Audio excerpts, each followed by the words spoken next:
Hello गते को सनाम को सगुन जोहार तेहना नवा वीडियो रे आपे सनाम को सगुन दाराम तबे गते को तेहन दिन रे आपे चिलका हेना पे आसो कने आपे ठाकुर जी दया दुलर ते आपे मौज आर नपाय गे हेना पे आर इन हो उनिया थुम दाड़ेते नपाय गे हेना तबना तबे देलाबुन गते को तेहन नवा वीडियो रे आरहों बन गालमरा जहां दो दुर्ग रेलवे स्टेशन छत्तीसगढ़ रिया दुर्ग रेलवे स्टेशन खन बारिया नन माने कैथोलिक चर्च रेन बारिया सिस्टर को अरेस्ट का किन से को गिरफ्तार का किन से जेल को भेजाव का किन उनकिना कथा के बन गालमरा उनकिन बारे ते सच्चाई जहां कना उना सदर कना और सच्चाई जहां सदर कना उना दो कोई सदर कदा उना को वीडियो रे क्लिप हो अब बन नेला नवा वीडियो रे आदो उनी चीज लेकाय लैदा जे चीज कना हकीकत पत्रकार समांग रे उनी लैयत कना जे ओका लेका के लिया को बाको चिकाव का लिया उना सनाम कथा उनी सदर कदा तो देलाबुन पहिल उना कटी मरंग वीडियो क्लिप बन नेल लगे इसके बाद लहा से उन गालमरा और भैया को भी बहुत मारी है सर और सिस्टर लोगों को भी बहुत गंदे गंदे गाली दी सर। हम लोग को भी बहुत गंदे गंदे आप लोग से मारपीट भी हुई? जी मेरे को 2 चाट लगाए सर। कौन मारा? ज्योति शर्मा। अच्छा, तो बजरंग दल के कार्यकर्ताओं द्वारा मारपीट की गई आपसे? को नो कटी मरंग वीडियो क्लिप बन नेल केदा नोंडे दो उनी कुड़ी गिद्रा मिटन बन नेल कना उनी सरी कथाय सदरत किने जे मेनते उनको दो पिया कुड़ी गिद्रा को ताहे कना और मिटन कोड़ा गिद्रा ताहे कना उनी कोड़ा गिद्रा दो उनको कुड़ी गिद्रा रन आको ओड़ा रन को मेताव दे तेना दुर्ग रेलवे स्टेशन धरी इदी एटो का कोमे और ओंडे खन उनकिन सिस्टर बारिया किन तहलना जहां दो नान को मेताव किन कन उनकिन सिस्टर गे कमी किन इदिए को थना आगरा ते दिल्ली रिया आगरा जायगा मिटन ना ओंडे और ओंडे दा सिस्टर को कन्वेंट कना और ओंडे गे सिस्टर को ताहेनो कना और नुकिन सिस्टर दो केरल रेन कना किन आदो नोडे आगरा गे किन ताहेन कना पहिल दो नारायणपुर किन ताहेन कान तेना दे माने छत्तीसगढ़ रिया नारायणपुर जगह किन ताहेन कान तेना ओडे को ट्रांसफर हो गए किन आदो उनकिन दो दिल्ली किन चलावना आगरा ते ओंडे गे उनकिन दो कमी किन माने कन्वेंट किन कमी तेना माने हर को सेवा कमी कान तको गया सिस्टर बन बड़ाई गया नुको विशेष कते नुको जहां सिस्टर को नेलक कान नवा संस्था रेन नुको जहां ड्रेस नेलक कान नुको दो मदर तेरेसा ग्रुप रेन कना को आदो नुको दो विशेष कते सेवा कमी रे मानव सेवा कमी रे को कमी थेना आदो नुकिन जखन को इदिए किन थेना सको इदी उनकिन उनको जो तो पिया कुड़ी गिद्रा किन इदिए को थेना उन ओक्तर गे रेलवे स्टेशन रे को मिटन टिटी को हेना पहिल दो आदो टिकट नको बाको कटाव का थेना और टिकट बाको कटाव कान कारण तेगे नको दको माने को साब अचोइना और सिस टिटीए फाइन के को फाइन कते बात तहा नको दको चिकायना को नको दको बाहर से को उडुको कान तेना टिकट कटाव लगी उन समय गे बजरंग दल रेन मिटन हेना हे कते कुली बड़ा के कोय और आकोरन तिना ग्रुप को तहना उनको फोन कते होवा को तहा नको पूरा को धमका चमका के को अब बन नेले कना नय कुड़ी गिद्रा लैत कना सरी कथा चिदा तीन सरी कथा लೈ दाड़े कना नय दो आको ओड़ा रहना और पत्रकार ओंडे गे हेज कते कुली इदी कना जे सरी कथा दो चित कना आदो नय सरी सरी लैय दुरवना और नय दो माने लೈ के लेका नय दो जहां बारिया कुड़ी गिद्रा किन तहे कना उनकिन दो पूरा को धमका के किना दाल थपा को दाल थपा के को और पूरा माने उनकिन को बतर चुके किना जदि नवा सरी कथा बाबेन लैया से एड़े कथा नवा बाबेन रोड़ा जे अबेन जबरदस्ती आले दो को इदिए लिया नवा कथा जदि बाबेन रोड़ा ताहले अबेन दो ताल कतले भुंगले उटांग तबेना से अपेरेन ओड़ा रेन आम दादा हले ताल कतले बजेले माने अपे ओड़ा रेन होड़ले दाल गoj चाबा को सना नोंका बतर आचोके किना को और बतर आचुई दो बजरंग दल रेन नेत्री उनी लेडीज उनी ज्योति शर्मा गे पूरा उनको बतर चुके को दाल होय दाल के को थपा बड़ा के को आदो नय नुका दाल तपम कते जबरदस्ती उनको को हे चुके को जेमन अपे हे पे और आले दो बोले जबरदस्ती को दिए लिया माने को अखरिया लिया से को चिकाय लिया ची बोले आले ची कमी को दिए लिया ओना हो बाले बड़े नुका माने एड़े को रोड़ चुके को जहाना सरी कथा तहले उना दो बाको रोड़ चले को माने एड़े कथा सनाम को रोड़ चुके को और एड़े कथा रोड़ कते गे उनकिन बारिया सिस्टर माने नन्स और मिटन उनी कोड़ा गिद्रा नुको दको जेल को भेजाव के को आदो गते को अब बन नेल दाड़िया कना और बन बुझाव दाड़िया कना सरी कथा चित कना और चित मेन कते नुको को जबरदस्ती को जेल को भेजाव के कोआ आदो नॉय नुका हुयुक कना बीजेपी राज रे दो नितो बजरंग दला गे जस्ती माने गुंडागर्दी हुयुक कना और विशेष कते को टारगेट ठीक का कोआ क्रिश्चियन ईसाई हड़ को जेमन नुको दो नोआ करे दो बाको कमी मा नुको दो नोआ धर्म बाको मनामा संविधान को दो सनाम को रपुट गिडी केदा संविधान रे मिटन हो कथा बथा दो बांग चला नितो दो और अब बन नेल दा जदि पूरा भारत दिसम रे बीजेपी की जदि जितव लेन खाय बीजेपी की जदि सरकार बनाव लेन खाय पूरा भारत दिसम रे प्रत्येक स्टेट रे माने प्रत्येक राज्य रे जदि बीजेपी सरकार के बनाव लेन खाय हड़ा ची स्थिति हुई को हड़ नित हो बाको बुझदा एटा धर्म रेन हड़ को मेनदा भागी को नुको इसे हड़ मेनकान नवा दो शुरुआत कना नौका दिन हजुआ जुदी हड़ बाको एकता लेन खा हड़ बाको विरोध लेखान तबे मिद दिन सनाम धर्म रेन हड़ को नौका अचोआ नवा भारत दिसम रे चित को धर्म को मनावदा और विशेष कते अब आदिवासी को चित को धर्म बन मनावदा से अब चित धर्म हो बाबन मनाव दाड़ेया सीधा को टारगेट बना अब हिंदू धर्म मनाव हुयुक तबन अबुआ जहाँ सारना धर्म बन मेनदा जहाँ दो अबुआ विदिन धर्म मेना नवा को दो चित हो बांग को मना अचो बना डायरेक्ट अब विदिन धर्म रे को मना डायरेक्ट अब दो चित को मताव हिंदू धर्म को मना अचो बना नोआगी अबोरेन आदिवासी बया मिश्रा से संथाल बया मिश्रा को बाको बुझे तबना उनको को बुझेव नाम दा जे बोले नुको ईसाई हड़ दो विदेशी कना को विदेशी धर्म को मनावदा नोआ दुनिया रे मा एकेन विदेशी की चला कान बया को ओकाटा स्वदेशी कना नितो मोबाइल बन यूज दा प्रत्येक दिन नोआ तो विदेश रेन को बनाव कदा एनते नोआ बन यूज दा हरक बांदे दा बन फुल पैंट जीन्स ईमान तिया शर्ट को बन हरक दा नोआ को विदेशी कान गया और नोआ क्रिश्चियन धर्म रे ओकाटा बड़ी मेना नुको मतो भागिया के को कमी कान अब बन नेले को नुको मौज स्कूल और आयमा लेकान शिक्षा से हॉस्पिटल नुकुआ गे मेना जस्ती और भाले ओडे सनाम हड़ को रानक कना एनते हो नुको नितो बाको कुसी को कना नुको बजरंग दल से हिंदू समाज रेन हड़ आदो नौका गे मिद दिन जुदी नुआ नौका गे हुआ तबे अब आदिवासी को दो विशेष कते आदिवासी संताल को दो अब दो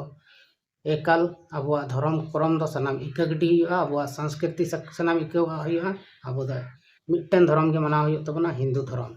और नुआ हिंदू धर्म बन मनाव बन एहबा इन अब जे आरक्षण कोन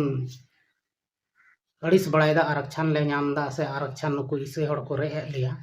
नुआ को दो सनाम एकालते चाबा चित आरक्षण हो बांग हुआ लास्ट रे अब दो उनको हिंदू जहाँ को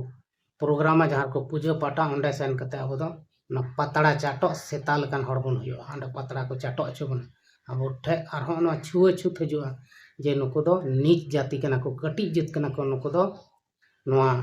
जम ऐठा पतड़ा गिडी अचो को हुआ और ओना गी को गिडी अचो बना अब दो स्कूल कॉलेज हम बाको सेन चो बना अब ऑल पढ़ाव सनाम मुचे दो मेनखान नो नो को अबोरेन हड़ को बाको बुझावे तबना और नितो बाको गणोआ ईसाई हड़ दो बाको गणो कोआ जहाँ तिना गे जहाँ लकाय सिरजन बाबा येसु मसीह ईश्वर नुको को चिका दाड़ेया आदो नित हो समय मेना गया अब बन सुधारों मा और मौज तेबन तहन मा और अबुआ जे समाज मेना आदिवासी समाज मेना से आदिवासी क्रिश्चियन समाज रेन हड़ हो मेना बना अब को मिट मात्र बन तहन मा और ईश्वर बाबा ठे बन कयजोंग मा जेमन नुंका जहाँ रे दाल तपाम मानतिया से ईसाई हड़ को संतावे को नुंका आलो हुयुग मा नोआ को लगित ते विशेष कते बन कयजोंगा आदो देला बन आरहो मिटन कटिज मारंग वीडियो क्लिप बन नेला ओना क्लिप रे उनी कुड़ी गिद्रे गे आर चित है लय कना उनको चित लेका को दो एक बोली सर उसको ना मतलब मैम ना उसको बहुत डांटे और ना बोले कि अगर तू नहीं बोलेगी तेरे भैया को मार दूंगी बोले। अरे कौन मैम है? ज्योति शर्मा मारूंगी और जेल में डाल दूंगी। अच्छा, ज्योति शर्मा के द्वारा बोला गया कि यदि आप ऐसा नहीं बोलेंगे तो आपके परिवार को नुकसान पहुंचाएंगे जी, ऐसा बोला गया। तो उसके बाद उन्होंने ऐसा बयान दिया जी, क्या बोले हो? कि मुझे जबरदस्ती ले जाया जा रहा है। जबरदस्ती ले जाया तबे कते को अब बन अंजम केदा नुई कुड़ी गिद्रेवा मोचा खन जे नुको दो दाल हको दाल के को और आज आया मोचाते मेंदा इन हम बार दम को थापा के दिया बार चाटा को माव दी आदो सरी कथा द नोआ कान गया जे बजरंग दल रेन दो जबरदस्ती को कमी दा जहाना गे उनी जतो को दाल के को और दाल कते उनको पेया दो को जेल के को और पेया दो को अड़ाक का को तो नोहे तक नुकुआ नियम बांगबा उनको पेया दो मानव तस्करी हड़ को किरिंग अक्रिंग को से हड़ बाला फुसलाव कते को अक्रिंग को नुआ कथा को लय कना आदो उनको तीना होशियार को लिखा कना अपने आप को बजरंग दल रेन नेता को से बजरंग दल रेन नेत्री को विशेष कते नुई मोटी लेडीज नुई अब बन नेले कना नुई ज्योति शर्मा नुई दो अडी मारंग माने खराब हड़ कना आदो ईश्वर बाबा नुई बुद्धि ज्ञान एमायमा बुगे बड़ी ओरम रिया दाड़े एमायमा और नौकाते उनी दो नौका बड़ी आलोय कमिमा एटा हड़ आलोय दाल थापा कोमा जुदी आमेम धर्म दा हिंदू धर्म रे मेनामा तो मौज गिया मौज गी धर्म में सनाम हड़ धर्म करम कथा को चीज ako में मेनखा दाल थापा कते आम जहां हड़ दो धर्म करम दो बाम धर्म करम चोया और नो दो कानूनन अपराध कना अरे अपराध है कना मेनखान राजनीति कना उनको से के सत्ता मेना उनको ठे के सत्ता पक्ष मेना को सनाम उनको कान गया को और नौका लेकाते उनको दो जहां चीज हम बको बिगड़े दाड़े ताको कना पुलिस हो उनको सला मिला हुआ मेना को चिदा से भारत रन प्रधानमंत्री या आदेश मेना बोले नौका है पे हनकाय पे जबरदस्ती धर्म परिवर्तन जहां रे हुई कना औड़िया ची धर्म परिवर्तन हो बांग हुई कना मेनकान नुको बजरंग दल रेन दो औड़िया तको हड़ को सतावे को और को परेशाने को और नौका आदिवासी को समांग रहे से आदिवासी को सला को सुलूक कना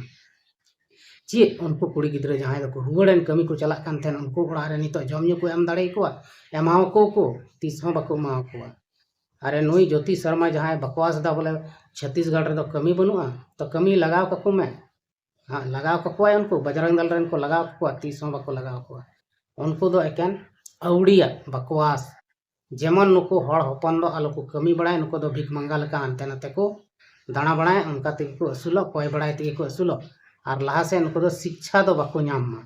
नोय नोवा उद्देश्य मेना तकवा नुकोवा दो आदो नोय नोवा गे अबो आदिवासी को बाबुन बुझेवदा थोड़ा गान हुदिस तबुन पे अबो ऊपर ते बीजेपी से नुको लटू जत को चित को मेनदा से चित को पंथायदा मेनते शॉर्टकट को मेनदा बा भागी का को नुको इसई हड़ दो तल को गज को नोवा गे भाले होइबा इसई हड़ नितो को तल दाले को आपे हम बाको इकौ पे नन क्रिश्चियन आदिवासी हम बाको इकौमा ओनाते ध्यान ते नोवा वीडियो नेल तबुन पे और नौकान की वीडियो नोवा चैनल रे अगुई तबुना ओनाते चैनल सब्सक्राइब कते दोहाय तबुन पे दुनिया रे ची हुयुक कना इन उदू सदर बना